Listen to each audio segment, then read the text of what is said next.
Bom dia, pessoal. Estamos aqui de novo e hoje a gente vai para o capítulo 2 do livro e o título do capítulo é Um Coração Firme na Palavra de Deus. Esse capítulo, assim, desde a primeira vez que eu li o livro, há uns 20, 15 anos atrás, não lembro bem, me marcou demais, assim, porque ele fala sobre você criar raízes profundas, né? Sobre a importância daquele tempo com Deus aonde ninguém tá vendo, né?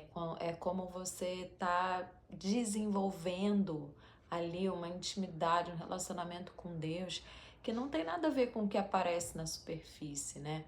Mas é profundo, é poderoso e é fundamental, porque é nesse lugar que você realmente consegue extrair toda a nutrição que você precisa para sua fé, para sua vida. E aí não importam as circunstâncias, né?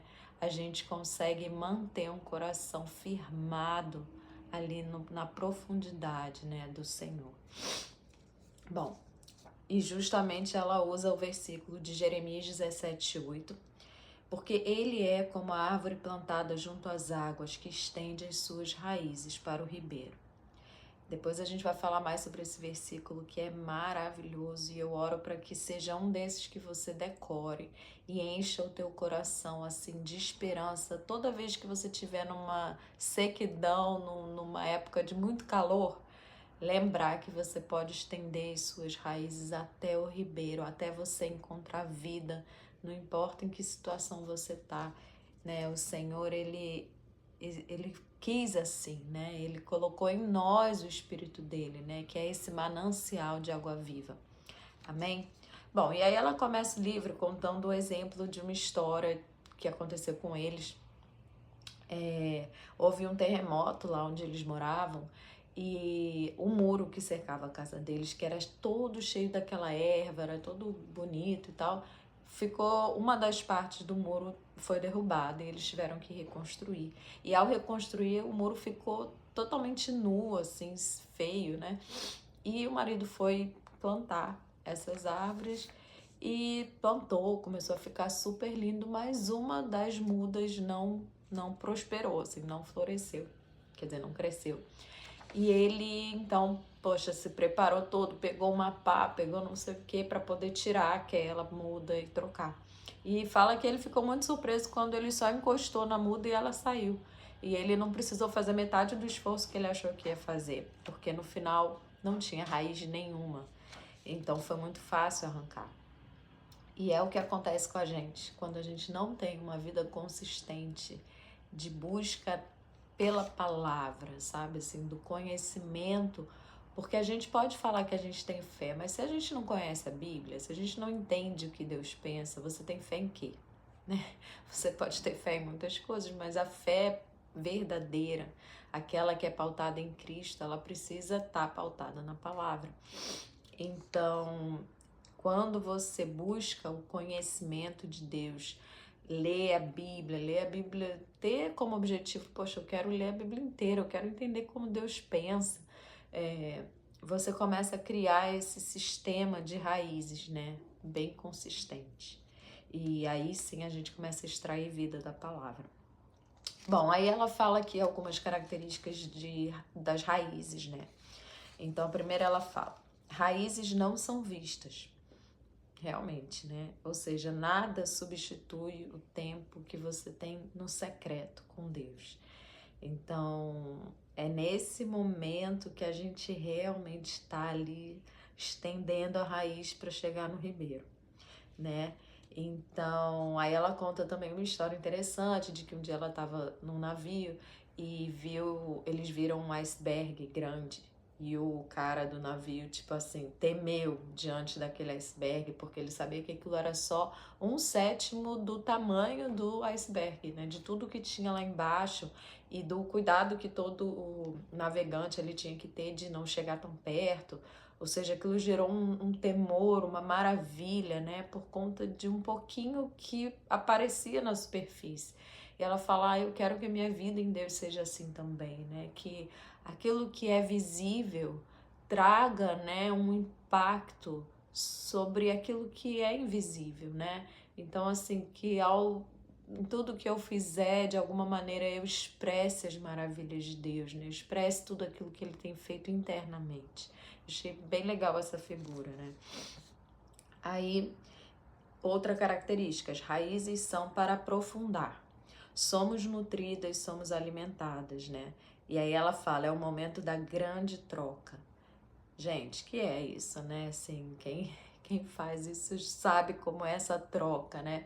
Da minha fraqueza pela força dele, da minha desesperança por uma direção, por uma esperança. Ah, quantas vezes eu chego na presença de Deus exausta, morta e cansada de tudo, e de repente aquela unção, aquele mover do Espírito Santo vem, vai te enchendo, é uma coisa que você discerne que é Deus falando e você já é reanimado. Então é uma grande troca, né? O que o Senhor fala na palavra, né? O fardo dele é leve e suave, né? Então a gente pode lançar sobre ele o nosso fardo que é pesado. Então é o momento da troca. Bom, aí ela até dá um outro exemplo que também achei interessante, que ela fala que foi num retiro de umas 500 mulheres e era assim, o pessoal do staff estava estressado, estava todo mundo preocupado com os problemas e tal, e a líder mesmo, ela percebia que o pessoal ficava procurando a líder e ninguém achava, e tinha que falar disso, tinha que falar daquilo. E aí um dia ela encontrou essa líder lá do outro lado, orando, e orando, colocando tudo diante de Deus, e ela assim já tinha preparado tudo que tinha que ter preparado, né? E agora era confiar. E aí ela fala da diferença do semblante dessa mulher quando chegava para ministrar, assim, perto de todas as outras, assim, da paz que ela transmitia, da segurança que ela transmitia, tipo uma confiança, né? Então é como essa ponta do iceberg, né? Que essa moça estava ali firmada num sistema de raízes profundo, né? Outra coisa que ela fala, raízes são para apoio. Sem esse sistema de apoio, qualquer vento derruba a gente, né? Mas se elas são fortes e saudáveis, a gente aguenta tanta coisa, gente. Eu lembro que aqui, nossa, quem não passou, né? Na pandemia, por exemplo, né? E eu lembro que um pouco antes da pandemia, o Senhor começou a preparar o meu coração. Falou, ó, vou fazer umas coisas novas aí, diferentes. Não se preocupa, vocês estão guardados debaixo das minhas asas. Eu tô protegendo vocês. Não fica com medo. Tantas coisas que, sabe, o Senhor foi ministrando no meu coração que na hora da prova foi bênção, gente, sabe assim, aquela coisa, caramba, você passa realmente alimentado pelo ribeiro, não importa o calor que está exteriormente, quando você aprofunda as raízes, você bebe da fonte, e é uma fonte inesgotável para qualquer tempo. Bom, aí ela fala assim, tudo bem, mas como, né? Primeira coisa, desenvolver o hábito de nos aproximarmos de Deus. Essa frase eu peguei literalmente do livro. Só por meio da exposição rotineira e regular à palavra de Deus, você e eu poderemos extrair o alimento de que precisamos para cultivar um coração de fé. Gente, olha só, eu sei como é fácil a gente acordar e a gente fazer outra coisa e passar o dia e a gente achar que vai dar para fazer. E é tão fácil perder esse hábito, é tão fácil a gente se distrair. Quantas vezes, né, assim, aquelas tentativas, mas assim, não podemos desistir, não podemos, isso não é uma opção. A opção é melhorar. Ah, não consegui ontem, por quê? Sabe, avalie o seu dia, o que foi que eu fiz, que eu ia ali estudar, parei, o que me distraiu, né, e planejar de acordo com as prioridades mesmo do coração de Deus, as coisas que no final são as mais importantes. E aí ela também cita aqui um exemplo curioso, né? Que ela fala que o marido dela... Ah, não foi o marido dela, um outro rapaz estava fundando um ministério de missões e entrevistando os voluntários para isso. E os missionários, gente que deveria estar ali para servir o Senhor, ele começou a fazer a entrevista e ele só perguntava sobre o devocional, porque ele achava que o devocional falava muito da pessoa, né, do relacionamento com Deus.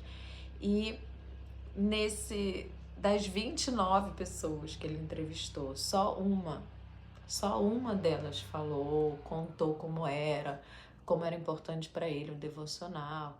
E aquilo ele ficou muito assim, né, impactado com isso no mau sentido, né? Porque, principalmente para quem quer viver para o Senhor, a gente precisa cultivar um hábito repetido, ele transforma quem a gente é. Então isso deveria virar algo normal, uma inclinação do nosso coração, né? Então, assim, que a gente tenha a graça, sabe, de Deus, de ser firme nesse propósito e tornar esse tempo inegociável, né? Então, cada um vai achar um tempo melhor. Eu sempre preferi pela manhã, mas nem sempre eu consegui. Então, cada fase da vida, gente, as mães que têm filho pequeno, é tão difícil. Tanta gente, né? Um trabalho muito puxado, mas assim, dá o seu jeito. Vai ouvindo, vai meditando, pega um versículo e medita nele o dia inteiro. Sempre tem como, porque o Senhor planejou isso para cada um de nós. Então, se a gente não está conseguindo, tem alguma coisa que a gente está colocando no lugar. Então, em nome de Jesus, que você consiga reservar esse tempo. Aí, a segunda coisa é justamente reservar um tempo pessoal para nos aproximarmos de Deus. Considere o valor eterno disso e se organize, né? Em função desse tempo. Priorize. Qual é o melhor tempo para você? Qual é a sua realidade hoje? Como você pode facilitar isso? Por muito tempo, eu deixava uma caixa, assim, com todas as coisas que eu uso nessa hora. Eu tinha os lápis, as canetas, meu caderno, a Bíblia, os livros que eu estou estudando, deixa tudo pronto. E como eu não tinha um lugar certo, cada dia eu queria ir para um lugar, eu levava a caixa comigo. Então, assim, cada um faz o que for preciso para se ajudar nisso, né? E aí ela usa uma frase que desde o início me ajudou demais, que ela fala: alguma coisa é melhor que nada. Gente, é sério isso. Às vezes 5 minutos com o coração contrito, focado e buscando sinceramente ali. Você, não vou ter tempo hoje de estudar o capítulo todo, não sei o que. Pega um texto e coloca ele no teu coração ao longo do dia, sabe? Isso dá muito fruto. E então prepara, né? Quando, aonde vai ser, né? Faça tudo o que for preciso para você ter um lugar específico, um tempo específico, para que seja de qualidade. Coloca ali tudo que você precisa. E a terceira coisa que ela fala é sonhar em ser uma mulher ou um homem segundo o coração de Deus, né? E descreva a mulher que você quer ser em 1 ano. Que tipo de serviço? Memorizar tantos versículos, ser tratada no seu temperamento, né? Isso aqui sempre me ajudou, assim, colocar umas metas, assim, 1 ano. Esse ano mesmo eu fiz, que o Senhor começou a falar umas coisas no meu coração. Eu falei, cara, mas como eu vou chegar nisso? Eu falei, não, então eu vou fazer isso. E tenho buscado de todo o meu coração me manter fiel a esse plano. E Deus tem operado. Aí depois descreva a mulher que você quer ser em 10 anos, né? Você acredita que pode ser essa mulher, né? O que você pode fazer?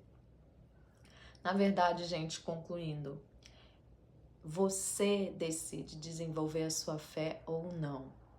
Então, muita gente às vezes chega para mim e fala, que eu não tenho muita fé, às vezes eu fico assim. Mas desenvolver a fé está na palavra e é uma decisão de cada um de nós. É uma decisão que tem que ser tomada todo dia, porque exige uma rotina, exige um hábito, né? A palavra é muito extensa e Deus é muito profundo e ilimitado. Se a gente não fizer disso um hábito diário, a gente está perdendo muita coisa. Amém? Então, nós vamos parar por aqui. Que você seja incentivado a gastar mais tempo aí com a palavra de Deus. Amém? Beijo, fiquem com Deus.